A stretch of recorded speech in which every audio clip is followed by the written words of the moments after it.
communications, the best thing and the worst thing about communications is you can do anything. And so I remember when I first got out of school, it's like, I don't know where to get a job. Where am I supposed to get a job? How do I get a job? And what do I do? And what really is communications? How does it work? And so first, before I tell you about what before I tell you about what I did after school, let me tell you, I was the academic advisor for the football team. That's how I paid for my graduate program. So that would prepare you for anything, right? Because I did a lot of study halls and I had to really be tough with that, and a lot of communication. So when I first left, my first job was at the Missouri Sports Hall of Fame, which is here in town. Anybody been there? Anybody ever heard of it? No. And it's an interesting story. So when I first started out there, the executive director came to me and said, we've got a year. It was John Q. Hammond started this museum, and he said, you have a year. You can, either we're going to make it a go, or if after a year it doesn't go, I'm going to just turn it into a banquet facility. It's our Highland Springs Country Club, and it'll be fine. He's making lots of money just doing that. And so when I came on board, the executive director said something I think about every time I start a new job, which is, you're going to be washing the windows in an evening gown. Because a lot of times, it was just do what you need to do to get the business, keep the business running. And so there were so many days when I would come in and we'd have Ozzie Smith or Hank Stram. I have a picture of Hank Stram. I don't know if you remember him, coach of the Super Bowl Chiefs. We would have them coming in, and I would be dressed up and ready to go.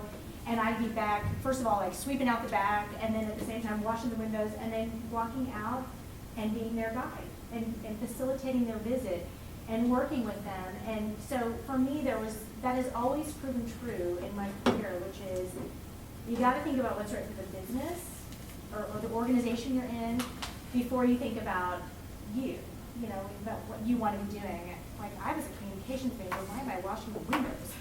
But that's what needed to be done, and that's what I did. And one of the things that was really interesting about this experience was they weren't making money.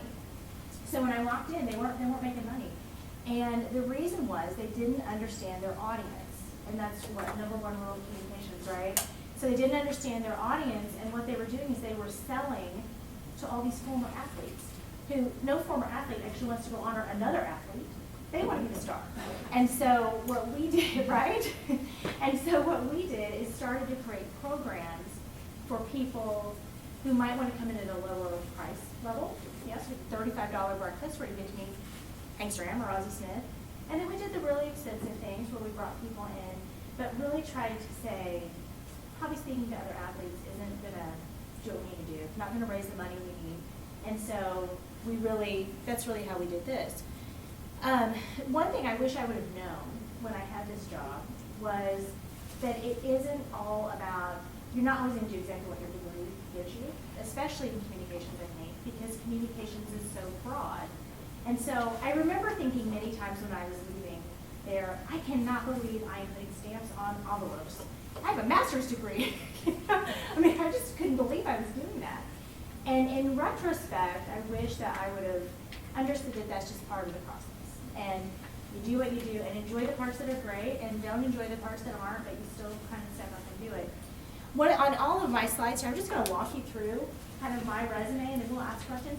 But I did reach out to my network. I have lots of people that I know that I've either worked with or gone to school with or met through various clubs and organizations. And I reached out and asked them for their best advice. And so then I went back and looked at that advice and said, yep, that's all actually true. And so I tried to sprinkle it in here a little bit because I think it's important to learn from our network and then learn from our experience. And so just what I said, I think the best thing that I did with taking that job, I could have taken a lot of jobs that were more specific, but this job was so broad, it really started my career off. And I think that's a real key when you're looking for a position, is to look for something that you're going to get lots of experiences instead of maybe going to the money. It's not easy to find a job with a lot of money, but it's sometimes tempting to go straight to that job that you have you're going to make the money but not get the experience. The experience pays off every time. And that's what I found there. The other thing that I will say is never underestimate the value of writing and math. And as a communications major, I remember I was like, I'm doing this because I don't have to take math. right? This is fabulous. And Gloria was like, statistics are your friend. You have to do that. And so I think that that is the thing that can set you apart, because if you're a communications person that also understands math and is a good writer, then you've got the whole package. A lot of people can come in and be good communicators, but they can't do the rest. So I think that served me so well here, because you know what I did? I went in and did their budgets. Like, I ended up running the budgets, and I ended up running the ticket sales and the gift shop and all of the different things, and that allowed me to really learn more, and it also allowed me to expand my career there. And then the last thing is real practical, and that's my first boss. His name is Gerald Andrews, and he came to me and said, don't be a clock watcher. You know, I think I was used to going to school, and you know, bell rings and you leave at 5, right? Well, that's not really how it works in the real world. So you have to really always make sure you're not looking like you're always watching the clock and ready to leave, because your commitment comes through sometimes in those intangible things as much as the tangible. So I was happy he told me that, so I'm telling you that too. So after, I was here for about 3 years, and then I decided I wanted to move to Kansas City. All my best friends were there, my family was there, and so I moved to Kansas City, and I worked at a company called Valentine Bradford, which is an advertising agency. At the time, it was the second largest in Kansas City. It was about 300 employees, and I worked on the bear account, which you immediately think about aspirin, but no, it was termites, right? You guys know this is termites.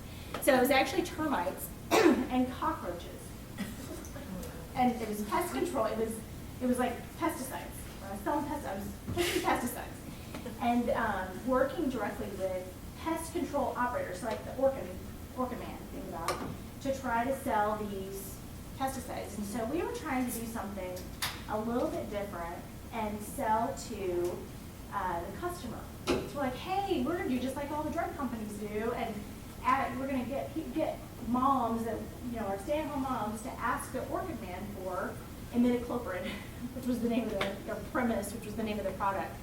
And so what we did was, what I led was a media effort, so PR. So I took off my kind of overall marketing hat, and I put on a very specific media relations, public relations hat for this position. And what we did was a media tour, primarily in New Orleans. So I spent a lot of time in New Orleans in my 20s, which was very fun. And we went to schools, right? Fun, you've got it.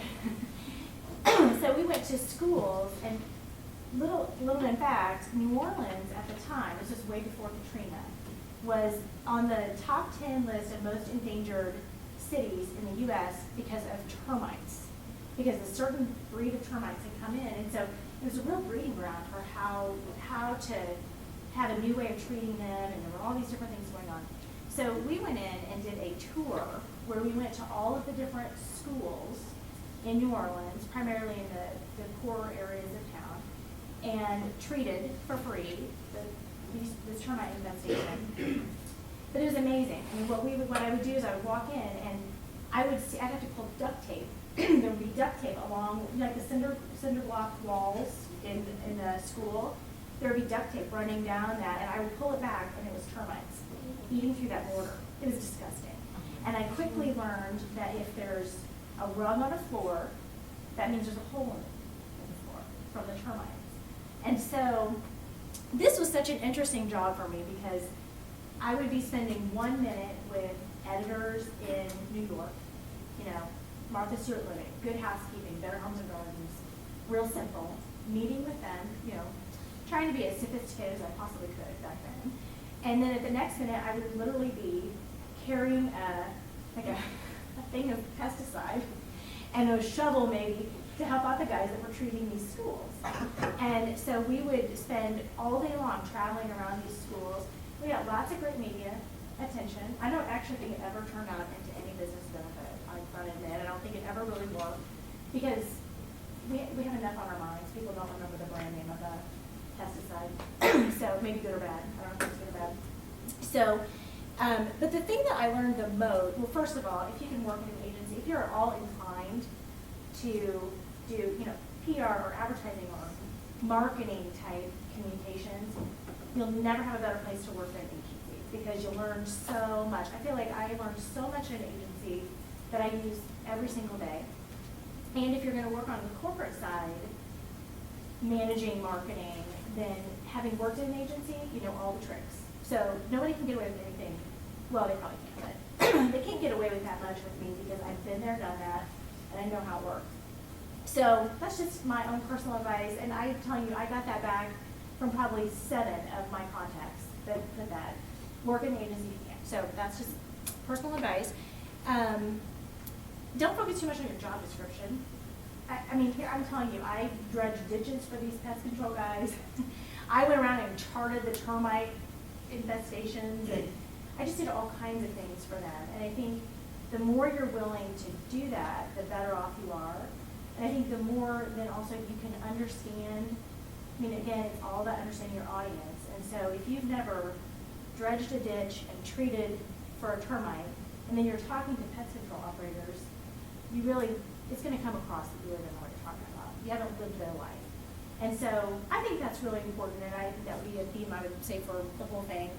I put here there are opportunities everywhere, because I have this story about, I was stuck on a plane for like 6 hours, literally. I was in New York, was on a media tour, the weather was bad, they kept putting us off the plane, on the plane, off the plane, on the plane.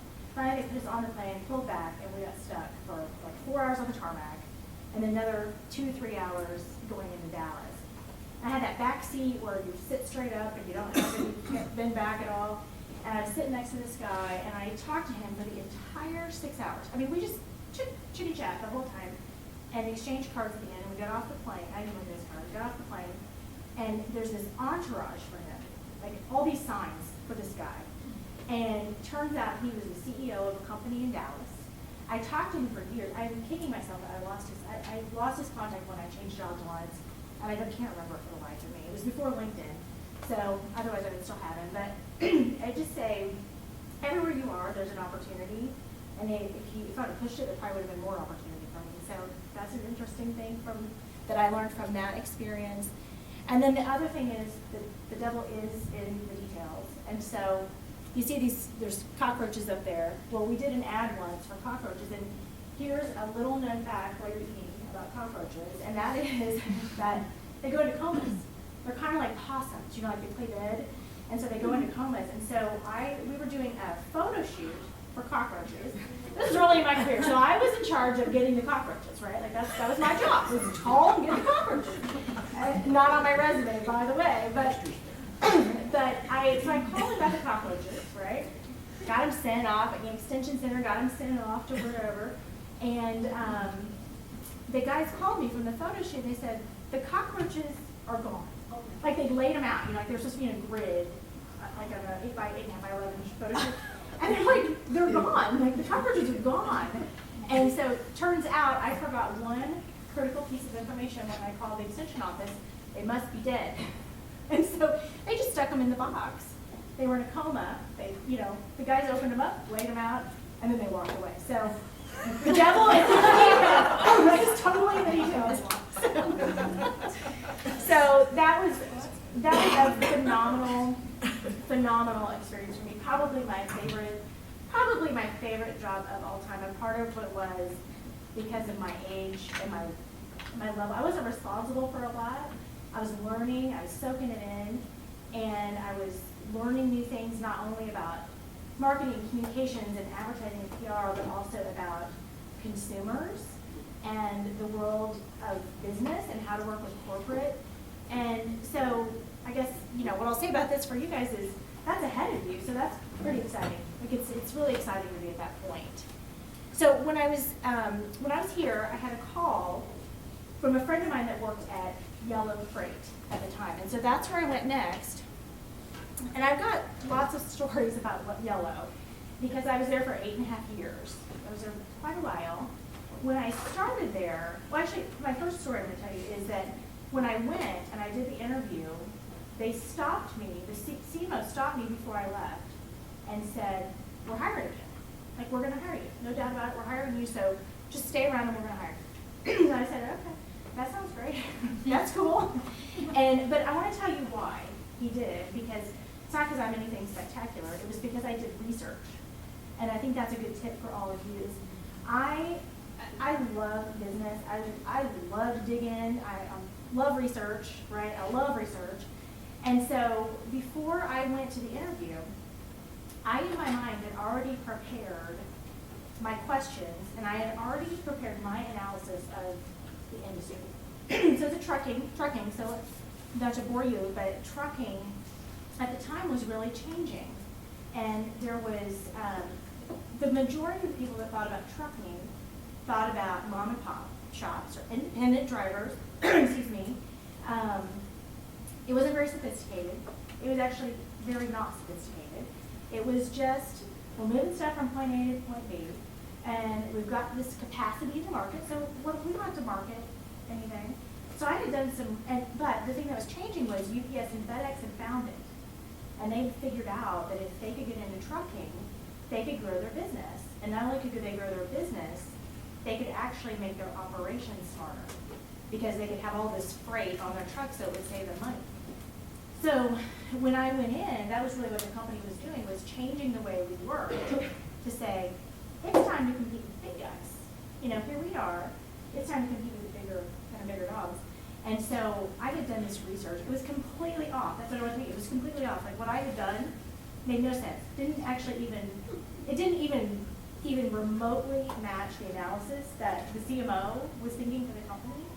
But he was so impressed that I had done not just data finding, you know, I'm big on that, like not just data, but data and analysis. Like I had taken a leap. It was wrong, but I'd taken the leap. And he so appreciated that I had taken that leap and really done the research and taken the interest that he hired me on the spot. So there's some just advice for you. And I will say, having interviewed a bunch of people, is the questions, it's not how you answer the questions I ask you as an interviewer. It's the questions you ask me when I'm interviewing you that make a difference, because that shows your thought process. And so I think that's so important. So anyway, share that as a kind of an aside. I've got the this Indy card here, because one of the things that they gave me right when I got there was a NASCAR program to run. So I am not a fan of NASCAR. I don't get it. I still don't get it. I worked on it a long time. I still don't really understand it, like it, but a lot of people do. It's one of the fastest growing sports in America. And so 3 weeks before the Indy 500, we got this opportunity to go to the Indy 500. And so my boss called me in and said, can you help me? Can you help me with this? We got to get there. And he said, shouldn't be any big deal, but I want 100, and I want 100 people to attend as guests from across the country, and I want 100,000 impressions, which back then was kind of a big deal for marketing. And you got 3 weeks to do it. And so, you know, I dug in, and we did it. Like, that's why I think my thing is, anything is possible, right? Like, anything is possible. We did it, and we found a way to get it.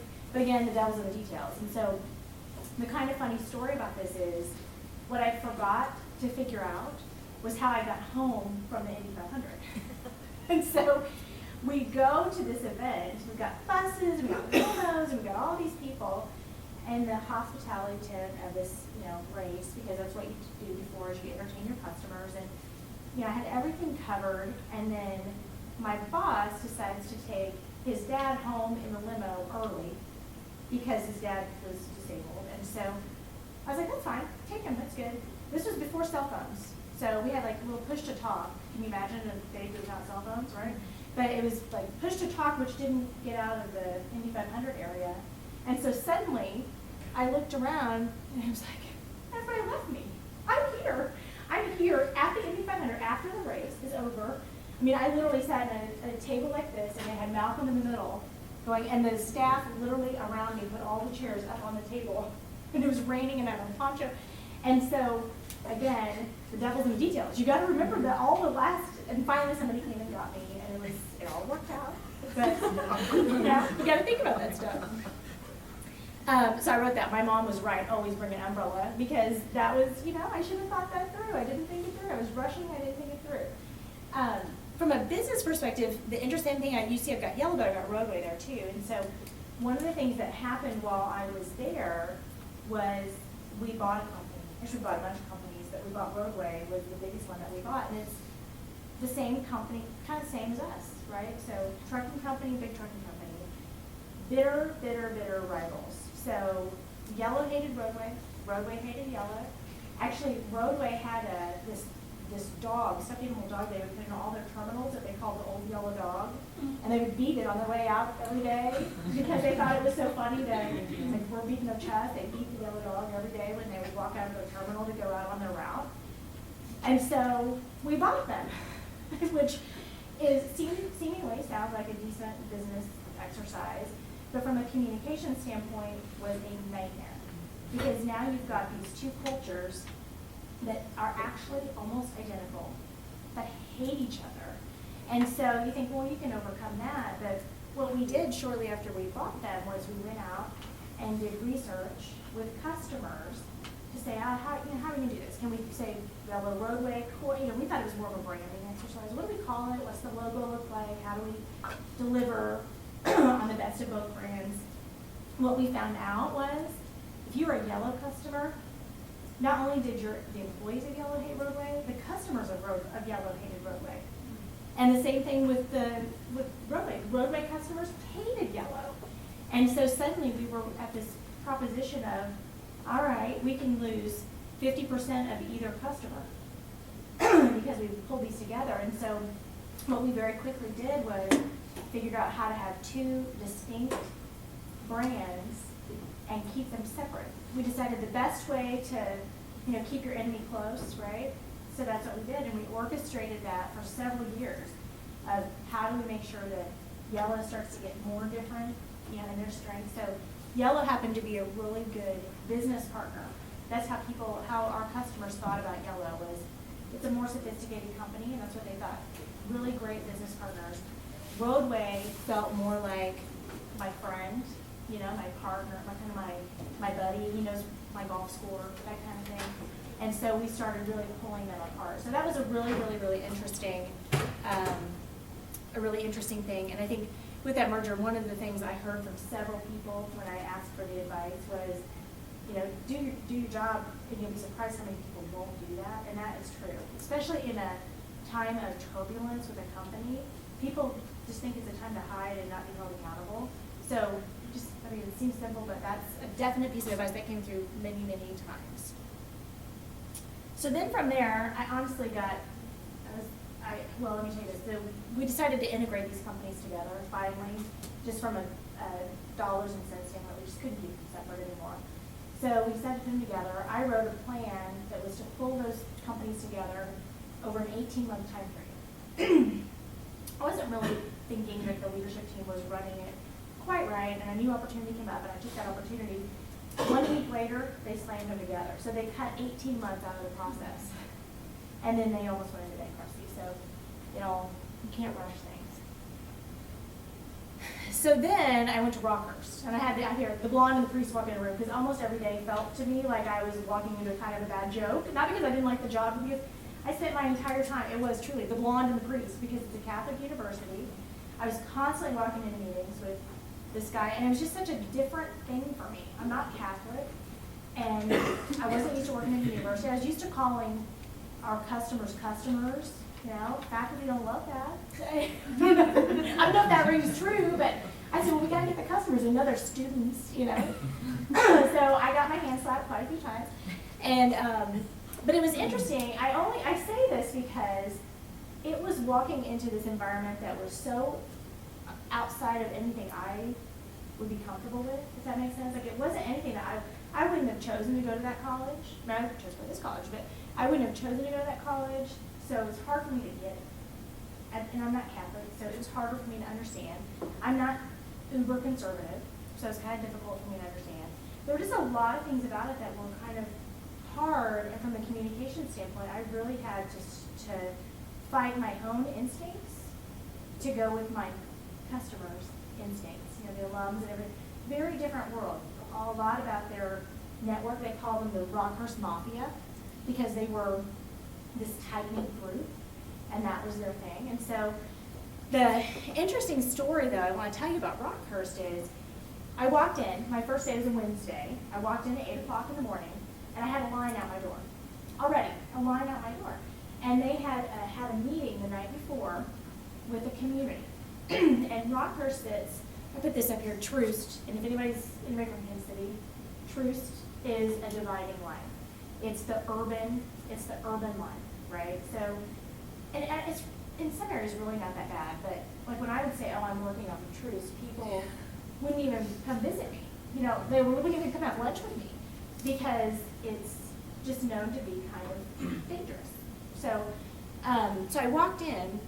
We were trying to get, the university was trying to expand. They had not expanded in a very long time with very outdated facilities. They needed to do it. And the community was actually a barrier because what they had done is they had gone off into this neighborhood that had actually used to be kind of a really great area.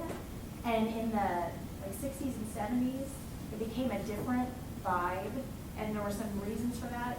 It was kind of that whole, you know, white flight issue. Like it's a really, really, really weird vibe around there. And so at the same time all that was happening, Rockhurst tore down all these buildings to build parking lots. And so the neighbors hated Rockhurst. When I started, they like, Rockhurst is the worst thing about our community. You're supposed to be in the city for good was their motto. And all you ever do is bring my property value down. Or just imagine if you're living at, you know, their kids can't go out to play at night because it's dangerous. And there was a murder while I was there. And here we are with students who like to stay up late and play loud music and park in front of their driveways when they're not thinking about it at night. So it was really contentious. And so the night before I started, and honestly, I didn't even think this was part of my job. That's the funny thing, is I didn't even realize it was part of my job. The night before I started, they had a meeting to talk about their new buildings, and they were trying to do the right thing and really include people into the conversation, but that particular group of people didn't understand that. They'd never been talked to that way or communicated to in that way, so they thought when the university came forward to say we have a plan, to them that word meant, here's what we're going to do to you, versus help us pull you in. And so they this meeting had ended with them saying, Rockhurst is they're elitist, they're never going to help us with anything, they're the worst neighbors, you know, blah, blah, blah. So we started this process, and they're looking at me like, how are you going to fix this? Like, I do branding. I do advertising and marketing and all this fun stuff, not community building. But I did, so that's what we started. And you know, what I learned is that sometimes giving up control is the key to getting control. Because what we actually did is we brought them all into a room and we talked in their vernacular. You know, plan is not a good word to use with that particular group, so we used different words, brought them in, said, hey, here are the 3 or 4 things that are must-haves for us. We have to have parking. If we have parking, people won't park in front of your driveways. We need to have a safe area for our students. We need to have an academic building, because there's not enough academic buildings. And so we gave them those items and let them go. We let them build it. We said, do what, you tell us what you want. Look at we had grid paper, like you lay it out the way you need.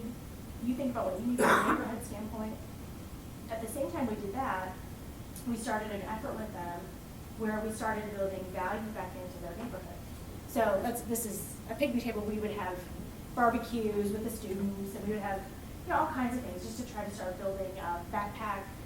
We give their kids backpacks and do all these added value things. And so the short story, I'm guessing I'm making a long story, but the short story is that building you see over there is a parking garage, and the neighbors chose to build a parking garage first. We were offering to build a theater and all these community items, and after they looked at the whole picture, they said, we need a parking garage. And we put a health clinic in it so that would help them. But it was just a really, really good lesson for me that sometimes when you try to control things so much, you actually never get what you want. It's all about communicating and helping people feel part of the process, and then you end up getting more than you ever would have thought. So it was a huge, huge learning opportunity to me. And like I said here, you know, sometimes you learn in the most unexpected places and the most unexpected ways. Because I will tell you, when they were lined up talking to me about community relations, I was like, can't we talk about the logo?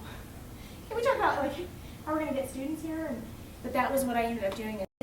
I went just short time, a little over about a year and a half, to this company called 2S. And I have here how you handle your mistakes matters more than the mistakes, because that was a mistake. I should probably not have gone to that company. And I kind of knew it. I knew it going in, but I just was ready. Rockhurst was such a, it wasn't all consuming. You can imagine the roller coaster of all that community work. And it was just a little bit all consuming for me. And so when they called me about it, they knew me. And I was like, yeah, I'm going to do it. It's good. I'll get back into business. It's good. It's retail. It's a retail agency. I was working with a lot of companies like Sprint and LG and various companies working on how their stores, how you set up their stores, how do you get consumers to buy. But at the end of the day, it really wasn't a culture fit. And so I only say, I put this in here because you're going to probably experience that.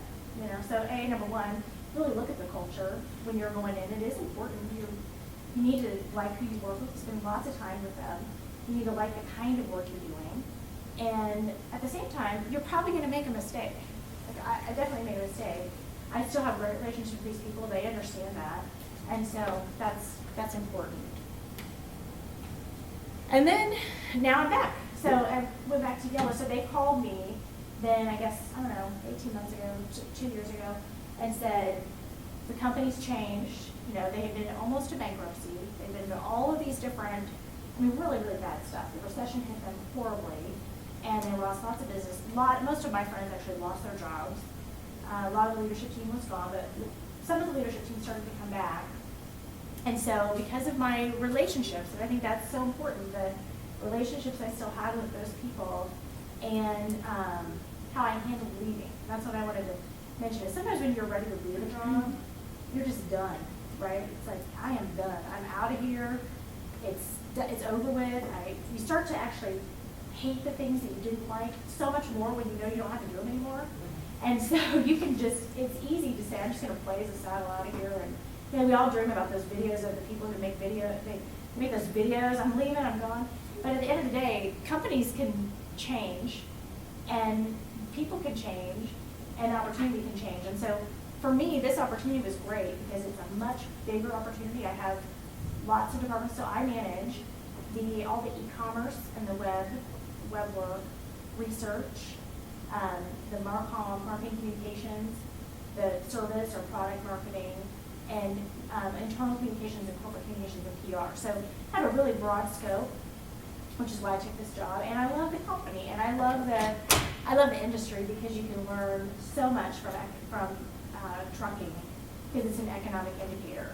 So I was just telling, so I put up here, said another way, it's a small freaking world. Because actually 2 people put that in when I asked them for advice, it's a small freaking world. And it actually is. I mean, you'll be just amazed at how many people you run into that you know, or that know someone, and it's just so important to work that network. I was just telling Gloria about what we've just gone through the last month, which is a major union contract. So we're a union company, and we have a group of, all of our employees took a 15% pay decrease about 4 years ago. And so, because the company was going to fold if they didn't. And so the union contract is coming up for us to get new refinancing for the company. We just refinanced $1 billion of debt. For us to get that refinancing, we had to have the union vote yes on a new contract extension, which meant they would have no pay increase until 2019. So 2009, they took their first pay, they took a 15% and 12% pay cut. They've had marginal, like, maybe 0.5% every year that they've increased. But this was them saying, yep, till 2019, I'm not going to have an increase. And so the first vote, we lost, and then we just won the vote 2 weeks ago. So now we're really working on how do we start to communicate in a way that people feel like they want to be part of the company. So it's really pretty interesting. And what I put here is passion. This is mine. Passion for your work can get you through lots because I really love what I do. Like I really enjoy it. The company has been through a lot. It's hard. I was there at 11 o'clock last night trying to lead these calls for all these employees. But because I love what I do, I love the company, it's worth it. So one more thing, and then I'll open it for questions, is I also think you have to be passionate about something. So for me, people that work in my department, sometimes we don't do all things that we love, right? Like 75% of your job sometimes kind of mundane. But I always say, let's find one passion project for you at work. right? You've got to find something. And sometimes you have to dream that up yourself. Most of the time, people aren't going to find that for you. If you take the initiative and say, yep, I'm going to get all this stuff done you want me to get done, but I love this part, people will let you. People are going to let you do it. If you volunteer for something, they will let you do it. And then finally, be passionate about things outside of work too. And so this is an organization I started several years ago when I was 39 years old, called it Project 39, because I wanted to do something that was good by my 40th birthday. So called it Project 39. Gathered all these people together. It was a real fun little experiment for me. I mean, honestly, that's what it was. I was like, come into my house and we'll all talk about what we want to do. So where we've landed is we've opened this store. You can kind of see it back behind, but we do a very simple thing where the Thursday before Mother's Day, we ask people to just have a happy hour or a brunch or a dessert or a event at work, whatever, lunch, and have people bring diapers or formula or laundry detergent, and then we give it to mothers that are living on $5,000 a year with young children, and they're able to earn points and go to the store for the basic needs. So this has been really the constant for me and something that kind of keeps me moving. So I think it's so important to do that kind of thing and to think about it differently and to use your network.